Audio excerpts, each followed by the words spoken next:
Dear students, स्वागत है फिर से इस नए वीडियो में। हम अगेन पुराने वीडियो की तरह इस वीडियो में भी numerical examples of plane stress को कंटिन्यू रखेंगे। इसमें एक बहुत ही इम्पोर्टेंट क्वेश्चन जो है वो आपके सामने मैं डिस्कस करूँगा, जिसमें आपको कई सारे मिसकंसेप्शंस दूर होंगे और कुछ नई जानकारियाँ भी मिलेंगी। तो बने रहिएगा इस वीडियो में। क्वेश्चन इस तरीके का है: A plastic bar of a square cross section having side A is constructed from two pieces of material connected by a glued joint along a plane at an angle of 30 degrees from the vertical as shown below. The bar is subjected to a compressive force of 90 kN. Determine the minimum side of the bar if allowable stress of plastic in compression is 100 Newton per mm square, in shear 55 Newton per mm square. If allowable stress in of glue joint in compression is 70 Newton per mm square and in shear 45 Newton per mm square. इस problem में हम देख सकते हैं कि एक बार है। Suppose this is a बार। मैं इस डब्बे को एक बार के रूप में दिखाता हूँ। There is one bar with जिसके दो टुकड़े हैं। इसे मैं अगर ऐसे कट कर दूं तो इसके दो टुकड़े हो जाएंगे और इस बार के ऊपर जो फोर्स लग रहा है वो 90 किलो न्यूटन का लग रहा है, इस तरीके का। और इसके जो दो टुकड़े हैं इसे मैं अगर ऐसे काट दूं इस तरीके से, तो इसके दो पीसेज हैं। मान लीजिए कि दो कटे हुए हिस्से जो हैं इस बार के मेरे पास पहले से थे। ये वाला हिस्सा अलग था और ये हिस्सा अलग था। इन दोनों हिस्सों को मैंने एक ग्लू के मदद से, सपोज जैसे फेविक्विक आता है उसकी मदद से, मैंने इन दोनों टुकड़ों को जॉइंट करके और एक सिंगल पीस ऑफ बार बना लिया। ये प्लास्टिक का बना हुआ है और इसके बीच में मैंने ग्लू लगा दिया।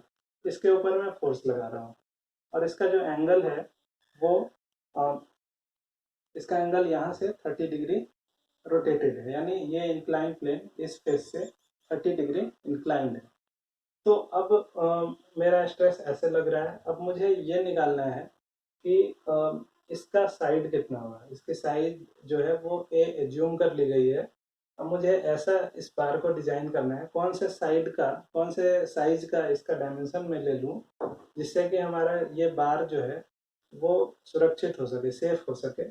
तो बार के चार कंडीशन है फेलियर के। एक, या तो प्लास्टिक का मटेरियल फेल हो सकता है या ग्लू ज्वाइंट हो सकता है। इसे अगर हम ऐसे समझना चाहें तो मान लीजिए मैंने इस पर फोर्स लगाया। इस पर फोर्स लगाने से हो सकता है कि इस ग्लू ज्वाइंट, ये जो जिस ग्लू से हमने चिपकाया है वो ग्लू भी खिसक जाए या टूट जाए, वो ज्वाइंट फेल कर जाए, या तो वो ज्वाइंट कंप्रेशन में फेल कर जाए, यानी ज्वाइंट के प्लेन से ही ये अलग अलग हो जाए। तो इसका मतलब हमारा ग्लू ज्वाइंट का फेलियर हो गया। या हो सकता है कि ग्लू ज्वाइंट ना टूटे और मटेरियल ही टूट जाए। जैसे कई बार आपने देखा होगा कि आप फेविक्विक से किसी चीज़ को चिपकाते हैं तो जहाँ से आप चिपका देते हैं वहाँ से वो मटेरियल नहीं टूटती है, अगली बार वो कहीं और से टूट जाती है। यानी ज्वाइंट का फेलियर नहीं हुआ, उस मटेरियल का फेलियर हो गया। लेकिन कई बार ऐसा होता है कि जैसे आपने फेविक्विक के बदले फेविकॉल से चिपका दिया। तो मान लीजिए अगर किसी कमजोर, जैसे गम से आपने चिपका दिया, तो गम से चिपकाने के बाद क्या होगा कि ये मटेरियल फेल नहीं करता है, वो ज्वाइंट फेल कर देता है। तो यहाँ पे हमें ये एक्सेस करना होगा कि whether the failure is being occurred in material और इन ज्वाइंट। तो इन दोनों की स्ट्रेंथ दी गई है। मटेरियल का स्ट्रेंथ भी हमें दिया गया है क्वेश्चन में और ज्वाइंट का भी स्ट्रेंथ दिया हुआ है। तो देखिए यहाँ पे मैं इस डायग्राम को एक बार ड्रॉ कर देता हूँ। The bar is having load of 90 kilo Newton in compression. ये एक प्लेन है, इस तरह से कटा हुआ है कि 30 डिग्री एंगल बना रहा है। ये इंक्लाइन प्लेन, यहाँ पे ग्लू का ज्वाइंट किया गया। या तो इस पे फोर्स लगाने से कहीं हो सकता है कि ये मटेरियल फेल कर जाए या ज्वाइंट ही फेल कर जाए। तो इन दोनों में से किस कंडीशन में फेलियर होगा? जबकि अलावेबल स्ट्रेसेस जो है इस प्लास्टिक के मटेरियल में मैक्सिमम कंप्रेसिव स्ट्रेस और मैक्सिमम शियर स्ट्रेस वो डिफाइन किए गए हैं। तो कितने हैं? फॉर प्लास्टिक अलाउेबल कंप्रेशन और शियर 100 MPa एंड 55 MPa दी गई है। इसी तरह ग्लू ज्वाइंट की वैल्यू कंप्रेशन में कितनी दी गई है? 70 MPa और शियर में 45 MPa। यानी अगर इस मटेरियल में किसी भी प्लेन में नॉर्मल स्ट्रेस, अगर कंप्रेसिव नॉर्मल स्ट्रेस 100 MPa पहुंच जाएगा तो मटेरियल फेल कर जाएगा, या उस मटेरियल में इसके पहुंचने से पहले ही शियर स्ट्रेस किसी भी इंक्लाइन प्लेन पे 55 के बराबर हो जाए तो ये मटेरियल फेल कर सकती है। साथ में हो सकता है कि इन दोनों के 100 या 55 पे पहुंचने से पहले ये ग्लू जो है या तो 70 या 45 के स्ट्रेस को रीच कर जाए तो ग्लू में फेलियर हो सकती है। तो हमें ये चेक करना होगा कि वेदर मटेरियल के अंदर या ग्लू के अंदर क्या इतना स्ट्रेस किसी कंडीशन में पहुंच रहा है या नहीं पहुंच रहा है। तो कौन सा ऐसा कंडीशन होगा, यानी इसकी वैल्यू अगर ए है तो इसका area, cross section area A square होगा। तो हमारा जो सिग्मा एक्स हो जाएगा वो 90/a² होगा। सिग्मा एक्स को हम लोग 90/a² रखेंगे। तो this problem is purely for design of a bar. इसमें मुझे डायमेंशन निकालना है। एनालिसिस का मतलब होता है कि जब डायमेंशन दिया हो तो आपको फोर्सेस या स्ट्रेसेस निकालने होंगे, लेकिन यहाँ पे आपको स्ट्रेसेस दिए गए हैं, अलाउेबल वैल्यूज दिए गए हैं स्ट्रेस के, और आपको डायमेंशन ऑफ बार निकालना है। तो जिस कंडीशन के लिए बार का डायमेंशन सबसे ज़्यादा होगा उस कंडीशन में ये बार सेफ होगा। तो यहाँ पे देखिए, यहाँ पे अब मैं इसे थोड़ा सा रोटेट करके इसको अपने स्ट्रेस ब्लॉक के डायग्राम के कोरिस्पोंडिंग इसको ड्रॉ करूँगा, क्योंकि मुझे अभी यहाँ पे कोई भी चीज़ क्लियर नहीं मिली है। तो मैं अगर इसे इस तरह रोटेट कर दूँ तो ये हो जाएगा 90 × 10⁻³ ये फोर्स हो गया divided by a²। This is sigma x. Again यहाँ पे सिग्मा एक्स जो है सेम वैल्यू लगेगी। अब मैंने ऐसे रोटेट किया है तो ये एंगल मेरा इस तरह से 30 डिग्री बना हुआ था, इसे मैंने ऐसे रोटेट किया। तो अब मुझे यहाँ पे फाइंड आउट करना होगा कि यहाँ पे फॉर्मूले के लिए थीटा मुझे क्या लेना होगा। तो यहाँ दिख भले 30 रहा है, लेकिन इसका मतलब नहीं है कि थीटा डायरेक्टली हम ये उठा लें जो भी एंगल दिया हो। तो यहाँ मुझे थीटा निकालना होगा। तो मैंने आपको बताया था थीटा कहाँ से हम लोग कैलकुलेट करते हैं, वर्टिकल प्लेन से। वर्टिकल प्लेन से या तो क्लॉकवाइज या एंटी क्लॉकवाइज। तो यहाँ एक वर्टिकल प्लेन हमने ड्रॉ किया और इधर से हम इंक्लाइन प्लेन की ओर जाते हैं तो पता चलता है क्लॉकवाइज डायरेक्शन मुझे मूव करना पड़ा। तो ये एंगल अगर 30 है तो ये एंगल 50 होगा, और 50 degree in clockwise direction will give you the value of theta as theta is equal to -50 degree. So this theta is 50 degree.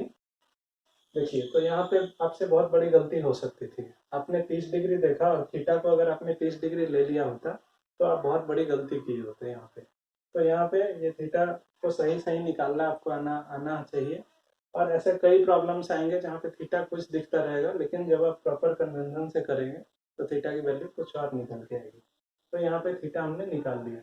अब देखिए, ये यूनिएक्सियल स्ट्रेस वाला केस है, तो यहाँ हम यूनिएक्सियल स्ट्रेस का फॉर्मूला लगा सकते हैं। तो अगर मुझे इस प्लेन में फेलियर देखना होगा तो इस प्लेन के ऊपर लगने वाले स्ट्रेस निकालने होंगे। तो अगर मान लीजिए फेलियर दो तरीके से हो सकता है, इधर प्लास्टिक फेल्स और जॉइंट फेल्स। अब अगर प्लास्टिक को फेल करना होगा तो ये या तो कंप्रेशन में या शियर में फेल करेगा। अगर जॉइंट को फेल करना होगा तो ये भी या तो कंप्रेशन में या शियर। तो क्या करना होगा, इस जॉइंट पे लगने वाला नॉर्मल और शियर स्ट्रेस निकालना होगा और उससे इस वैल्यू को इक्वेट करना होगा।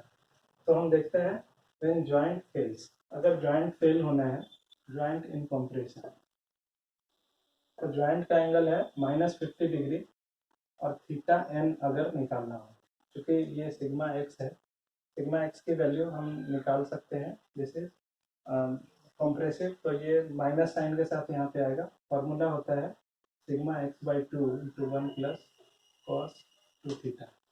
क्योंकि जॉइंट का ये एंगल डिफाइन है इसलिए ये टर्म रखेंगे।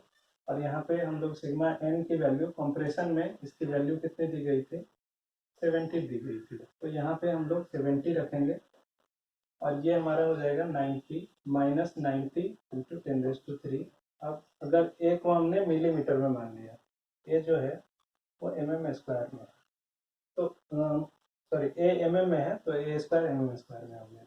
तो ये टर्म इंटू 2, 1 + cos 2 थीटा मतलब 2 × 50।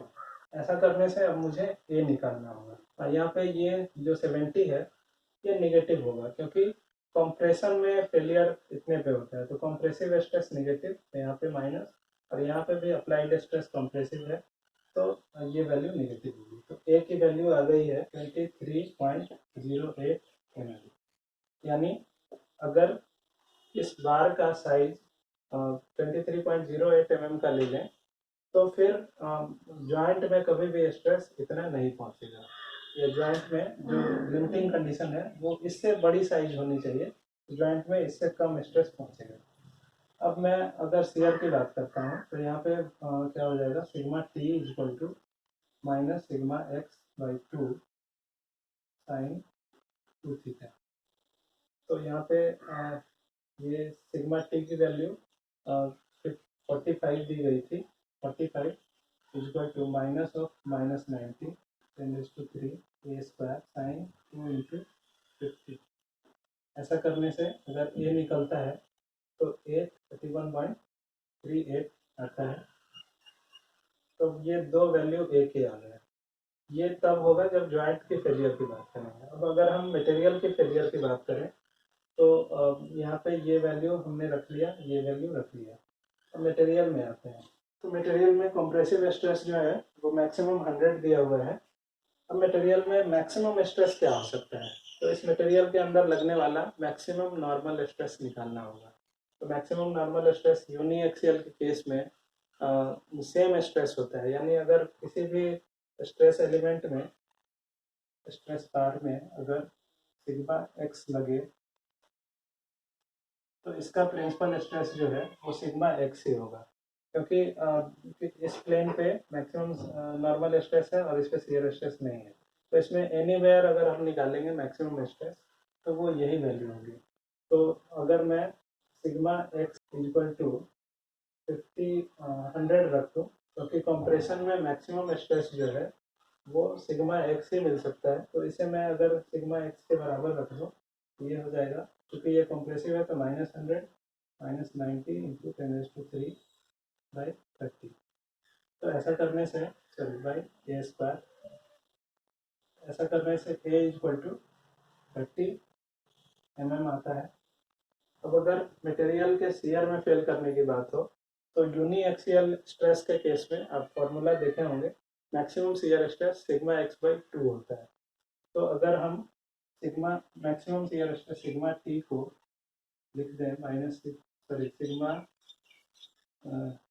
इसे माइनस सिग्मा एक्स बाई 2 लिख दें, तो यहाँ पे अगेन इसकी वैल्यू कितनी दी गई है, 55 दी गई है। इसे हम इक्वेट कर देंगे 90 इंटू 10⁻³ बाई 2a स्क्वायर। ऐसा करने से ए की वैल्यू जो आती है 28.60। तो अब ए की 4 वैल्यू मुझे मिल गई है। अब इसमें आप ये बताइए, अगर मैं ए की वैल्यू कम देता हूँ, 23 दे देता हूँ, तो क्या होगा, ये मटेरियल इस स्ट्रेस के लिए यानी ग्लू जॉइंट के शियर में फेल नहीं करेगा। लेकिन देखिए 23 से ज़्यादा वैल्यू है ये, यानी इस लेवल की सेफ्टी के लिए मुझे 30 mm का शेप देना था, साइज देना था, लेकिन मैंने उससे कम ही साइज दिया। तो भले ही इस कंडीशन में वो सेफ हो जाए, लेकिन मटेरियल के अंदर ये किसी भी प्लेन से टूट के अलग हो सकता है। या फिर देखिए, अगर मैं ये डायमेंशन प्रोवाइड करूंगा, तो इस केस में और इस केस में, तीनों ही केस में इस मटेरियल की फेलियर हो जाएगी, यानी ये जॉइंट या मटेरियल कोई एक फेल कर जाएगा।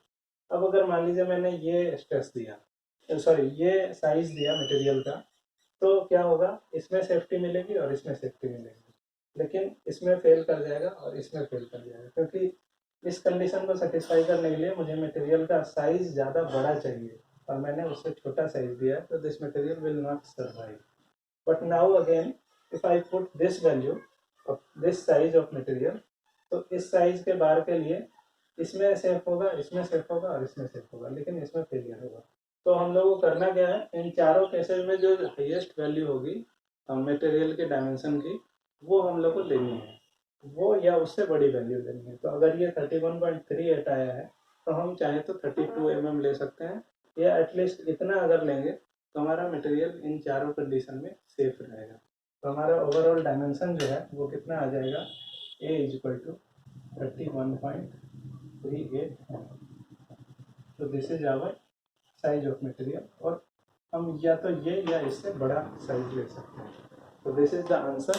डिजाइन के प्रॉब्लम इस तरह से सॉल्व किए जाते हैं। यहाँ पे आप लोगों का एक कंफ्यूजन दूर हुआ कि एंगल हमेशा वो नहीं लेना है जो एंगल दिया हो।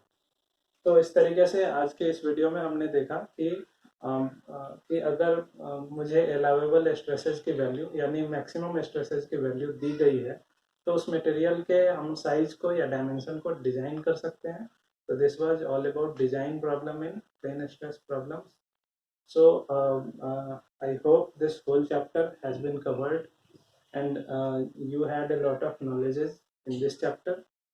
Possibly we will finish this chapter by this numerical example itself. So in next video we will talk about a new chapter which is named as SFD and BMD, that is bending moment diagrams and shear force diagrams based on shear forces and bending moments acting in a beam.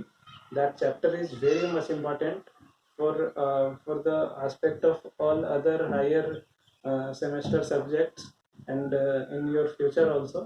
So it will be helpful. Keep watching and keep waiting for my next video. Thank you very much.